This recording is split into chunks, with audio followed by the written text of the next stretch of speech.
चलो विद्यार्थी मित्रों विषय गुजराती में આપણે લેખન વિભાગમાં આગળ વધવાનું છે। લેખન વિભાગમાં જે પદ્યાર્થ ગ્રહણ પૂછાય છે, પદ્યાર્થ ગ્રહણ એટલે કે પદ્ય અર્થ ગ્રહણ।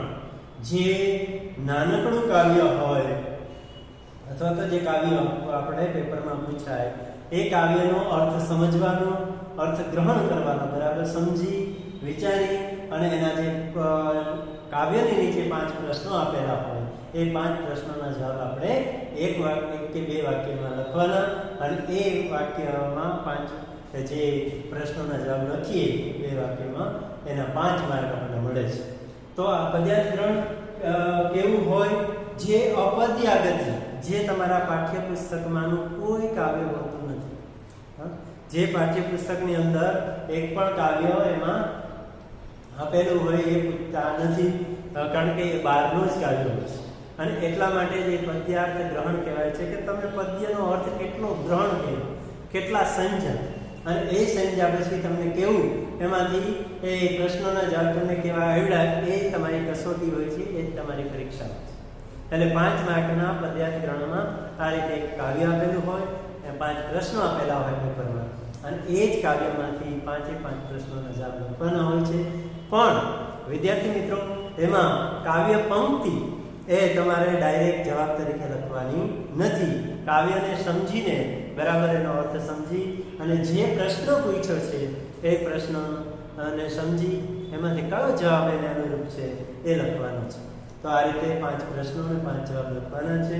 તો સૌથી પહેલા પદ્યાર્થ ગ્રહણ સમજી લઈએ કે કેવા અજાણ્યા કાવ્યો હોય।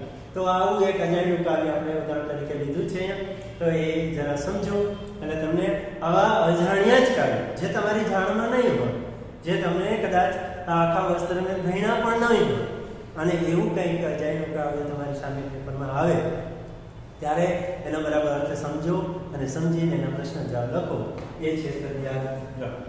તો જોઈએ સૌથી પહેલા જે પદ્યાર્થ ગ્રહણ લેખન વિભાગમાં પહેલો ટોપિક વ્યાકરણ લેખનની આપણી જે બુક છે એ બુકની અંદર તમારે જે બીજો વિભાગ લેખન વિભાગ છે એમાં તમારે પહેલા ટોપિક તરીકે પદ્યાર્થ ગ્રહણ લખવાનું છે।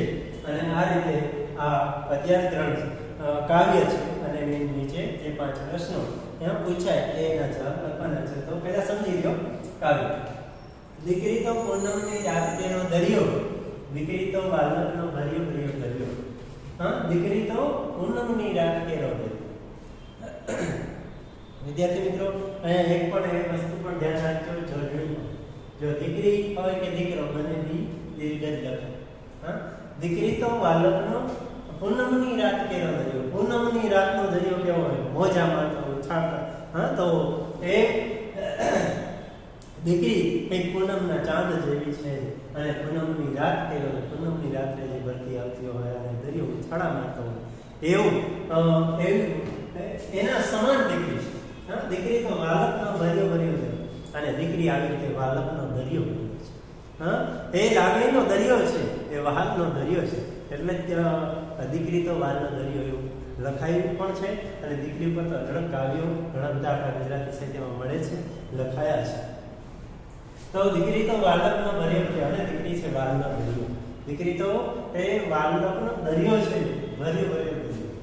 વાલક સુવાસનથી ખાલી, સાસરની વાટે તો ચાલી, વાલકની સુવાસની અને આ વાલક આ લાગણી, સ્નેહ, પ્રેમ ની સુવાસ સુગંધ મૂકી અને ખાલી સાસરની વાટે તો ચાલી, અને સાસરિયાના રસ્તે, પિયરિયાના રસ્તો પૂરો કરીને સાસરિયાની વાટ એટલે માર્ગ રસ્તે એ તો ચાલી।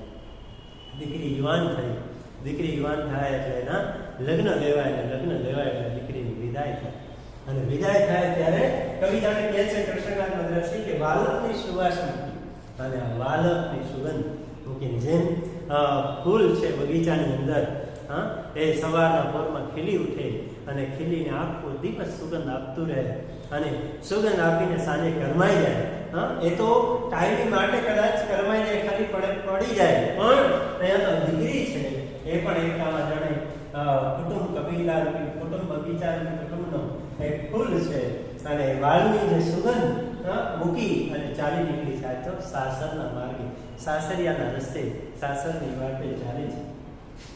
વ્રતોની રાતોએ કરતી હતી જાગરણ, ટહુકાને મળી ગયા કેવા પગરણ.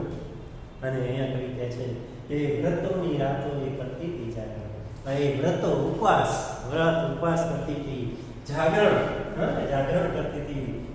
એ જે હિન્દુ સંસ્કૃતિમાં કહેવાય છે કે જે કુંવારી કન્યાઓ છે એ સારો પતિ મળે એના માટે એ જાગરણ કરતી હોય છે, વ્રતો કરતી હોય છે, ઉપવાસ કરતી હોય છે. તો અહીંયા એ કન્યા જાણે કવિ કહે છે કે વ્રતોની રાતો એ કરતી હતી જાગરણ, જાગરણ કરતી હતી, ઉજાગરા કરતી હતી, વ્રત રાખતી હતી, ઉપવાસ કરતી હતી. ટહુકાને મળી ગયા કેવા પગરણ. અને આ ટહુકાને કેવા પગરણ, પગનો અવાજ એ કેવો મળી ગયો. તો ટહુકાને મળી ગયા કેવા પગરણ. અને એ ટહુકો જેમ કોયલ વસંત ઋતુમાં ટહુકા કરતી હોય એમાં દીકરી પણ ઘરમાં કુટુંબમાં ટહુકા કરતી હતી. અને કેવો આજ એને પગનો અવાજ મળી ગયો અથવા તો એ ટહુકાને મળી ગયા કેવા પગરણ તો ચાલવા લાગે છે. પછી ટહુકાની મૂકી વિનાશ કેવી કાલી, સાસરની વાટે તો ચાલે. અને ટહુકાની મૂકી વિનાશ કેવી કાલી, ટહુકાની વિનાશ એ મીઠો મધુરા ટહુકાની વિનાશ હજી અનુભવાઈ રહી છે. અને સાસરની વાટે તો ચાલે. અને સાસરિયાના રસ્તે એ સાસરા પક્ષના રસ્તે ચાલી નીકળી છે. આજે બધાને મૂકીને એ ટહુકા કરતી હતી, એના એ પગના વાત જાણે ચાલવા લાગ્યા છે. અને એ ટહુકા કરતી, એ ટહુકાની વિનાશને પણ મૂકી ચાલી નીકળી. આંખોના બંધ ખૂણા ભર્યા ભર્યા રાત રૂએ, આંખોના બંધ ખૂણા ભર્યા ભર્યા રાત રૂએ, શૈશવના ખોડામાં ઉછરેલી વેલ. અને આંખોના બંધ ખૂણા આંખોના ખૂણા ભર્યા ભર્યા રાત આખી રડે છે. અને શૈશવના ખોડામાં ઉછરેલી વેલ. શૈશવ એટલે બાળપણ, બાળપણના ખોડામાં ઉછરેલી વેલ. જેમ પેલી ફૂલની વેલ હોય, કોમળ વેલ હોય, ઉછળતી હોય, એવી રીતે ઉછરેલી આ બાળપણમાં ઉછરેલી આ કન્યા એ માના ખોડામાં ઉછરેલી વેલ એ રડે છે. ત્યારે આંખોના બંધ ખૂણા ભર્યા ભર્યા. અને ત્યારે આંખોના બંધ ખૂણા પણ એ રડી પડે છે. ભરેલી આંખો પણ ખૂબ રડી પડે છે, ભર્યા ભર્યા રોવે છે, રડે છે. ઘોડી ભૂલીને સાત તાલી, સાસરની વાટે તો ચાલી. અને એ ઘોડી કન્યા, એ ઘોડી દીકરી, ઘોડી ભૂલીને સાત તાલી, જે સાત તાલીની રમતો રમતી હતી, એ સાત તાલીની રમતો મૂકીને સાસરની વાટે તો ચાલી નીકળી છે. આજે કન્યા, આજે દીકરી, આજે યુવતી એ જાણે ચાલી નીકળી છે સાસરિયાના માર્ગે ચાલી. જે અહીંયા પિયરમાં એ બાળપણની અંદર એ માના ખોડામાં જે માના ખોડા કૂદા છે એ ઘોડી ભૂલીને સાત તાલીની રમતો પણ ભૂલી અને જાણે સાસરને વાટે ચાલી. આંખોમાં ગેગુર, સપનામાં ઘેન ભરી, ઓળંગે ઉમરો ધીમા પગલા ભરી, પિયુની આંગળી ઝાલી, સાસરની વાટે ચાલી. આંખોમાં ઘેઘુર સપનાઓ ઘેન ભરી. અને આંખોમાં ઘેઘુર વડલા જેવા સપનાઓ, કેવા કેવી મહત્વાકાંક્ષાઓ, કેવી કેવી ઈચ્છાઓ, આકાંક્ષાઓ ભરી આંખોમાં ઘેઘુર સપનાઓ, આંખોમાં ઘેઘુર વડલા જેવા સપનાઓ ભરી. અને ઓળંગે ઉમરો ધીમા પગલા ભરી. અને ઓળંગી રહ્યા છે, એ ઓળંગી રહી છે ઉમરો ધીમા પગલા ભરી. ઉમરો એટલે શું? પહેલાના જમાનામાં જ્યારે જે મકાન બનાવવામાં આવતા એમાં ઘર અને ઓસરી વચ્ચે જે દરવાજો હોય, એ દરવાજાની અંદર વચ્ચે લાકડાનું એ બારશાક હોય અને બારશાકમાં વચ્ચે લાકડાની જે પટ્ટી હોય એને ઉમરો કહેતા. જે ઓળંગો હોય, ઉમરો ઓળંગ એટલે ઘરમાંથી બહાર નીકળવું અથવા તો બહારમાંથી ઘરમાં આવવું એ ઉમરો ઓળંગ્યો કહેવાય. ઓળંગે ઉમરો ધીમા પગલા ભરીને એ ઉમરો ઓળંગી રહી છે. તો એ આંખોમાં ઘેઘુર સપનાઓ ભરી, ખૂબ જ ઈચ્છાઓ, આકાંક્ષાઓ, મહત્વાકાંક્ષાઓ અને સપનાઓ ની દુનિયામાં ખોવાયેલી દીકરી તો ઓળંગી પિતાના ઘરનો ઉમરો ઓળંગી રહે છે, વિદાય થઈ રહી છે. ત્યાં પિયુની આંગળી ઝાલી.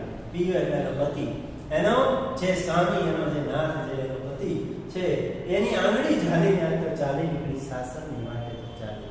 અને સાસરિયાના રસ્તે ચાલી નીકળી છે. દીકરી તો પૂનમની રાત કેવા ધર્યો, દીકરી તો બાલકનો ભર્યો વાલ્લભ સુવાસમુખી ખાલી સાસણની વાટે તો ચાલે. અને આમ એ દીકરી પૂનમની રાત તેરો દરિયો, પૂનમની રાતનો જેવો દરિયો હોય એવો દરિયો દીકરી વાલનો, એવો દીકરી વાલનો દરિયો છે. અને એ દીકરી વાલ્લભની સુવાસ મૂકી આજ ખાલી અને સાસણના વાટે તો ચાલે. આમ સાસરિયાને રસ્તે ચાલી નીકળેલી દીકરી કન્યા વિદાયની વાત જે અનિલ જોશીએ પણ કરી છે. સમી સાંજનો ઢોલ ડૂબતો જાન ગલતી માલે, કેસરિયાળો સાફો ઘરનું ફળિયું લઈને ચાલે. આવી જ કંઈક વાત અહીંયા આપણા કવિ કૃષ્ણનાથ મદ્રાસી પણ કરે છે. અને એ આ રીતે તો આમાંથી હવે જે કંઈ 5 પ્રશ્નો પૂછાય એ પ્રશ્નોના આપણે જવાબ લખવાના છે. તો જરા પ્રશ્નોત્તર પણ જોઈ લઈએ કે કેવા એના પ્રશ્નો હોય છે અને એ પ્રશ્નોના જવાબ આપણે કઈ રીતે આપવાના. એમાં પહેલો પ્રશ્ન છે કે દીકરી તો વાલ્લભનો ભર્યો ભર્યો દરિયો એમ કવિ શા માટે કહે છે? દીકરી તો વાલ્લભનો ભર્યો ભર્યો દરિયો એમ કવિ શા માટે કહે છે? તો એનો જવાબ આપણે લખી શકીએ કે દીકરી તો વાલ્લભનો ભર્યો ભર્યો દરિયો એમ કવિ કહે છે કારણ કે દીકરીનું હૃદય એને વાલરૂપી સુવાસથી છલોછલ ભર્યું છે અને એણે પોતાની વાલરૂપી સુવાસથી સૌને વશ કરી લીધા છે. પછી બીજો પ્રશ્ન છે દીકરીના વીતી ગયેલા બાળપણને કવિએ સી રીતે વ્યક્ત કર્યું છે? તો દીકરી બાળપણમાં વ્રતો કરતી હતી, રાતે જાગરણ કરતી હતી અને શૈશવના ખોળામાં ઉછરેલી વેલ દીકરી વિના રોવે છે. આ ભોળી બાળા સાત તાળી રમવાનું જાણે ભૂલી ગઈ છે. આ બીજો પ્રશ્ન છે. ત્રીજો પ્રશ્ન એવો છે દીકરી સાસરે જતા વેલની શી સ્થિતિ થઈ છે? અને દીકરી સાસરે જાય તો વેલની સ્થિતિ થઈ છે એમ. તો એનો જવાબ છે કે દીકરી સાસરે જતા તેના શૈશવમાં ના ખોળામાં ઉછરેલી વેલ તેના વિના સૂની થઈ જતા રડી રહી છે. અને દીકરી સાસરે જતા તેના શૈશવના ખોળામાં ઉછરેલી વેલ છે એ તેના વિના સૂની થઈ જતા રડી રહી છે. પછી ચોથો પ્રશ્ન છે દીકરી ધીમે પગલે શું પસાર કરે છે? તો સાત સહેલો જવાબ છે દીકરી ધીમે પગલે પિયરનો ઉંબરો ઓળંગી પિયુની આંગળી ચાલી પિયરનો રસ્તો પસાર કરી રહી છે. અને પાંચમો પ્રશ્ન કાવ્યને યોગ્ય શીર્ષક આપો. હા, અને વિદ્યાર્થી મિત્રો પાંચમો પ્રશ્ન મોટે ભાગે આવો જ હોય છે કે જે કાવ્ય તમને આપેલું છે કાવ્યને યોગ્ય શીર્ષક આપો. તો અહીંયા એ જે કાવ્ય આપણે સમજી ગયા કાવ્યને શું શીર્ષક આપી શકાય એવો પ્રશ્ન પૂછ્યો છે. એનો જવાબ છે દીકરી વાલનો દરિયો. દીકરી વાલનો દરિયો એવું શીર્ષક આપીશું. બરાબર. તો આ રીતના પદ્યાર્થક્રમ ના એ પ્રશ્નો અને એવા અજાણ્યા કાવ્યો અને એના પ્રશ્ન જવાબ આપણે આપવાના છે. તો બરાબર સમજી વિચારી અને એના જવાબ લખજો અને તૈયાર કરી લેજો. એ સિવાય એક કદાચ PDF પણ સાથે મોકલું છું અજાણ્યા કાવ્યો અને એના પ્રશ્ન જવાબની. તો એનો વિશેષ અભ્યાસ કરજો અને એ રીતે તમને જે પૂછાય એનો યોગ્ય જવાબ લખજો. All the best.